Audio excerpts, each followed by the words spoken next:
Hey, good afternoon. Thanks for coming. John and John Chapman, we are honored to be here. Thank you for the invitation to come and speak. We think that what we do is really important. It's also really fun. We really enjoy what we do. I'm Garry Krum. I'm the old man of the team. I've been on Wall Street and in business in corp dev for as long as John's been doing this as well. So it kind of gets in the blood and you kind of go with it. Aaron Stevens is our president. Aaron lives in Dallas and has a great background both on buy side and now on the exit side. Jessica Archer, Jessica, wave your hand, or Jessica is with us. She and I both live separately in Colorado, but we both live in northern Colorado. Jess has done pretty much the who's of large privately owned businesses. If I threw out some names, you'd all recognize them. They're household names. And Wally Beecroft just recently joined us. Wally's been eminently connected, closely connected to Clearwater for quite some time, been involved in many deals from the sell side and so forth. So it's been great pleasure. We decided to bring everybody together because we're dispersed and it's kind of fun to be here. So we're here to talk a little bit about preparing for a third party transaction. That is selling to a strategic or selling to a buyer, a strategic buyer. The stakes, you've heard from Valerie and you've heard from John. It's really simple. A lot of business owners feel like they can just go down the path and go down the path and go down the path and get ready to sell their business and flip a switch, get with an investment banker and boom, they're done, right? Everything works out that way. It doesn't work out that way. There are so many deals out there and there are so huge number of buyers. It's just, there's far more buyers than there are people that are trying to sell their company, so it makes the competition pretty bad. The important piece with this particular slide is really to talk about, as a small business, up to 20, 25 million, you're not going to sell unless you're ready to sell, because the buyer's going to come in and just challenge you on your valuation and where you are position-wise and so forth. And if you're not ready, if you can't really answer the questions, if you're not clear on what you want, it's just not going to find the transaction. On the larger company side, you probably will sell, but on the other hand, you might not get the value you want. You might not be able to achieve all the things that you're trying to do for your family and your employees and others. So it's very important to prepare, and preparation takes quite a long time.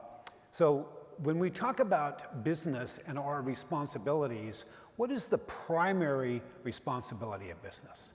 I'm not going to ask you to yell out an answer, but the primary responsibility of a business, from our perspective, is to build significant value for yourself, for the business, for your family, for your employees, for your customers, and so forth. To build that value and make it strong and make it last and make it really a sharp, fun business to be able to do. But you're also preparing your business for a transition. You're also preparing a business for your exit. And most people get involved in businesses and they focus on the first part, but not the second part. And so the second part, the achievement is just not as good, not nearly as good as maybe on the first part. So we want to talk to you about that. We talk a lot about companies with what we call value multiplication, right?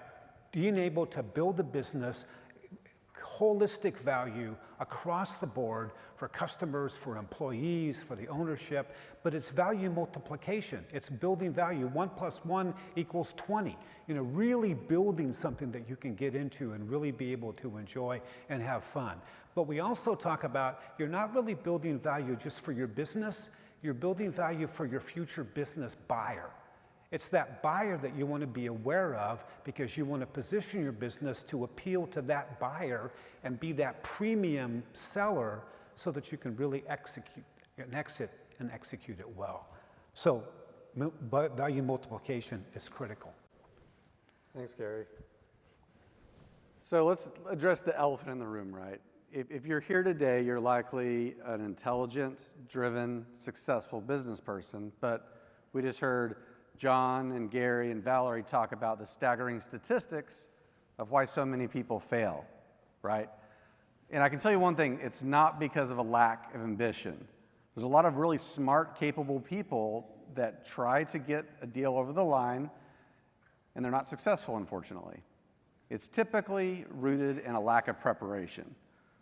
So what does it mean to have something stand in the way of that? Some of the things that we hear from business owners are things like, I'm an expert at running my business, but I don't know how to sell it. And think about that. You're maybe an expert at customer acquisition or operations or financial maturity. But most business owners have never really walked down that road of successfully transferring all that value, culminating it together to exit well at maximum value to the right buyer. We hear things like, I can't keep working like this, but I don't know how to get out. People go into business, they maybe start a business or buy one because they want freedom. And that business ends up becoming their prison. They can't get out. They're too entrenched in operations, and they don't know what's next. We hear things like, I keep getting offers, but none of them seem right. If you don't have proper clarity and vision and positioning, you almost certainly are going to attract the wrong buyer. The wrong buyer might be someone who not only undervalues your business, but perhaps they have a cultural mismatch, or even worse, there's a core values mismatch. And things that are important to you in the fabric of what you've built into your business are gone overnight because you didn't properly position. We hear things like, I don't know what's next for me after an exit. And I can't underscore this enough. The emotional toll that comes along with selling a business is significant. You get down to the 11th hour and you're starting to worry about, am I going to regret this? You've got fear and anxiety and all these emotions that bubble up towards the end, and we've seen them derail plenty of deals. So we believe that being successful requires a mindset shift. It requires learning to think like a buyer. That means learning to build transferable value, not value that's owner dependent. If you have a business that can't run without you, you're not selling a business, you're selling a job. And guess what? Buyers don't pay premiums for jobs. You want to focus on reducing risks as much as you focus on growing revenue. You know, a $10 million business that has tons of risk might sell for a 3x multiple. Whereas if the owner had worked on that business, reduced and mitigated risks, built a really compelling future narrative, it might go for a 6x multiple. That's the same size business and double the value. Beating the odds with this mindset shift also requires knowing the game, understanding that it takes years and intentionality to prepare. And perhaps most importantly, it's defining what success means to you.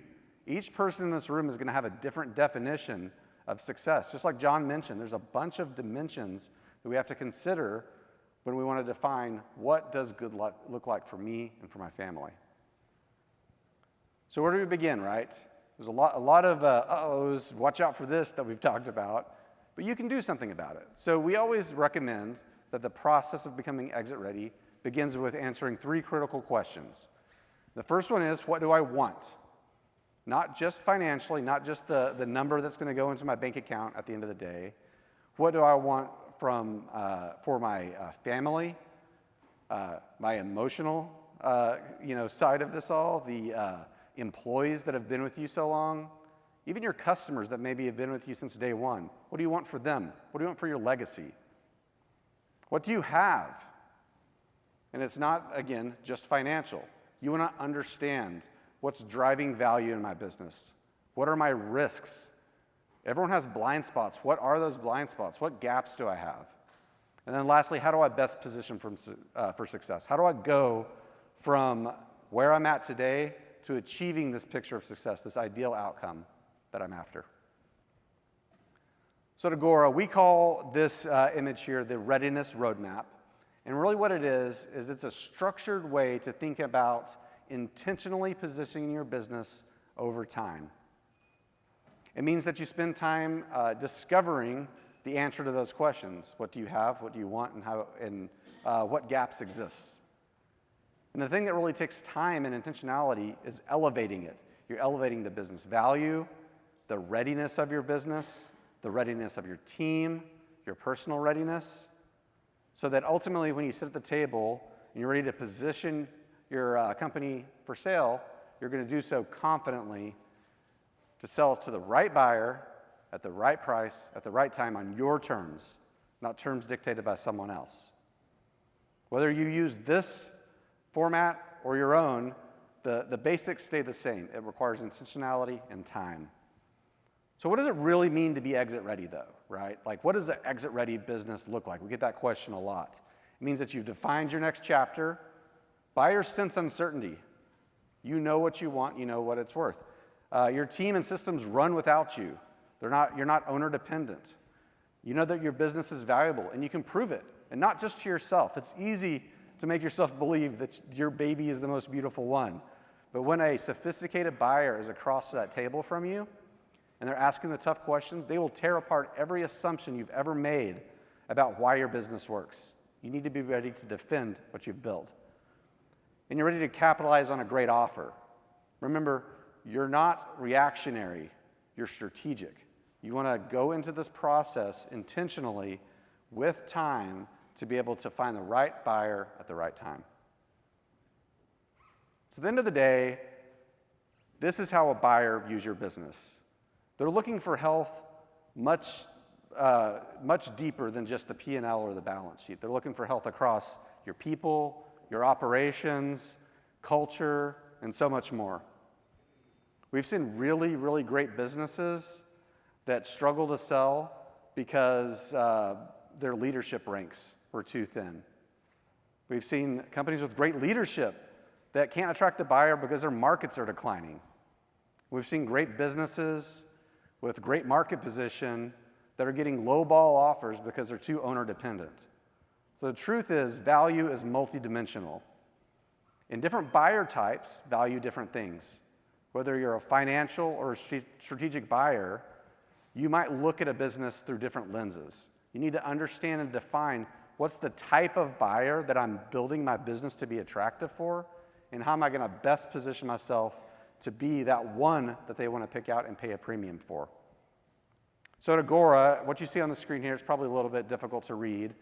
You see 7 categories. We've distilled down business health into these categories, and underneath this are 40 metrics, objective, measurable elements of a business that reflect the exit readiness, the health of the business, the odds that you're going to be successful in selling at maximum value to the right buyer.